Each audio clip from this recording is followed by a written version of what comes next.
Okay, Spanish 1 people, this is Mr. Woolsey, el señor Woolsey está aquí, and we're going to look at Unit 1, the country for this unit in Avancemos book. This is your Avancemos book, McDougall Little. The country is Los Estados Unidos, un rato con los amigos. The United States, a moment with the friends.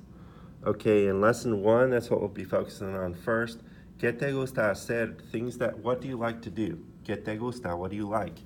Okay, here's the United States. This is going to be Baton Rouge, Louisiana right here, all blurry. And you can see the different places where there are large Hispanic-speaking populations, Spanish-speaking and Hispanic. Hispanic means they're from Hispanic origin. Let's check out some statistics here about the United States. So that is our country, Los Estados Unidos. Okay, here's some interesting statistics that you might want to know about. La población, the population, is near 300 million, as you can see right there. La población de ascendencia hispana, the population for Hispanic descendants is around 41 million. That's probably closer to 45 or 50 now, because this book is about 10 years old, and we are getting new books soon, okay? Let's check out a few more things here. The city with the most Latinos, right here, La ciudad con más Latinos, I'm looking right here, I'm trying to find a way to point at this for you, is Nueva York, New York. More than 2 million Latinos in that city. And the ciudad con mayor porcentaje de Latinos, most percentage of Hispanics and Latinos, is El Paso, Texas, 77%, okay? So El Paso is way up here, and of course it would take you to drive from Baton Rouge to El Paso.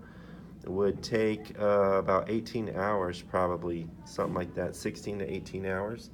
And then to drive to New York City from Baton Rouge, I don't know how long that'd take, at least probably about 25 hours, something like that, okay?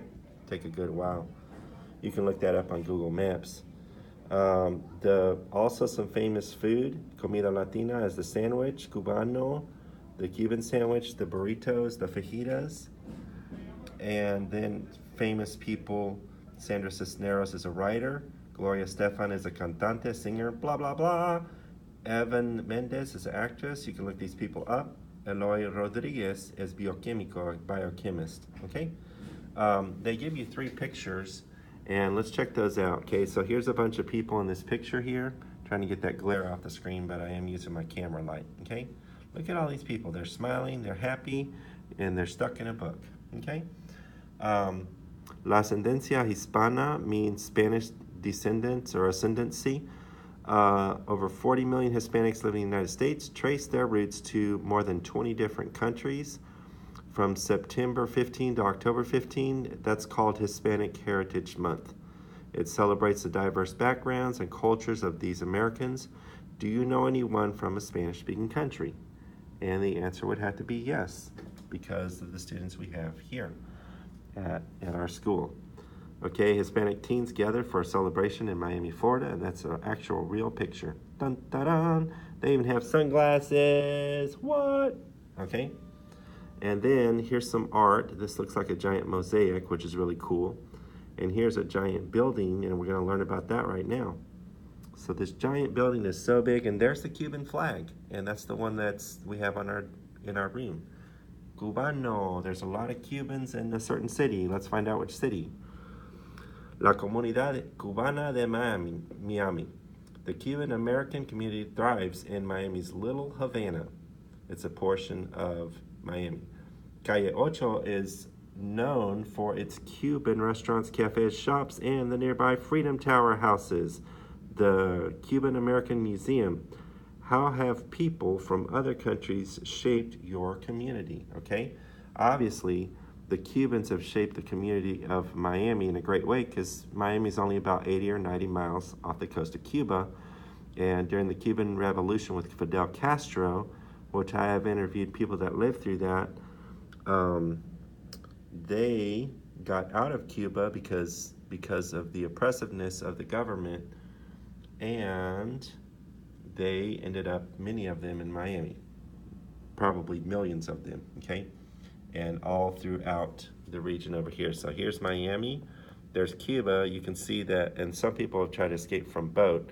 Of course, some people don't make it, but over the years, since about 1950 something, when Fidel Castro took over, I think it was around 56 or something like that, and we're not too far from there either, where we live in Louisiana. Okay, the final picture is talking about San Antonio, Texas, and you can get there in about 8 hours. The dancers in traditional dress during the Fiesta San Antonio. Okay, San Antonio is a beautiful, beautiful place, and on your map, San Antonio is right about there. Not too far from Houston, and not too far from Baton Rouge. About halfway from Baton Rouge to El Paso is San Antonio, which is a rather old city. The celebrations, las celebraciones. San Antonio is proud of its unique multicultural history. The Fiesta San Antonio, a 10-day celebration with food, music, and parades, honors the heroes of the Alamo, yes, and the Battle of San Jacinto.